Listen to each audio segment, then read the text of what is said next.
अस्सलामुअलैकुम नाज़रीन आज दोबारा NCOC की मीटिंग हुई है और उस मीटिंग में वफाकी वज़ीर तालीम शफ़क़त महमूद साहब ने तमाम तलीमी अदारे बंद करने के हवाले से बड़ा ऐलान कर दिया है। आपको मुकम्मल ख़बर से आगाह करता हूँ नाज़रीन, आज जैसा कि NCOC की मीटिंग हुई है और उस मीटिंग का अजलास अभी भी कंटिन्यू है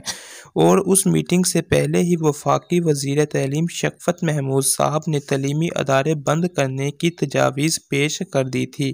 तो अब वफाकी वज़ीर तालीम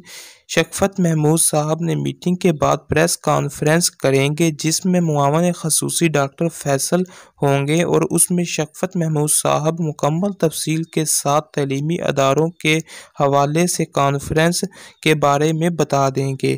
तो जो भी शफ़क़त महमूद साहब पेपरों और स्कूल्स के हवाले से अनाउंसमेंट करेंगे आप लोगों तक ख़बर पहुंचा दी जाएगी। लेकिन नाज़रीन, उसके लिए आप लोगों ने करना है क्या, आप लोगों ने हमारे इस यूट्यूब चैनल को सब्सक्राइब करना और साथ बेल आइकन को ऑल पे प्रेस कर देना है ताकि हम जो भी वीडियो अपलोड करेंगे आप तक सबसे पहले ख़बर पहुंचा दी जाएगी। तो नाज़रीन, अगर वीडियो अच्छी लगे आपको तो वीडियो को कर दीजिएगा लाइक।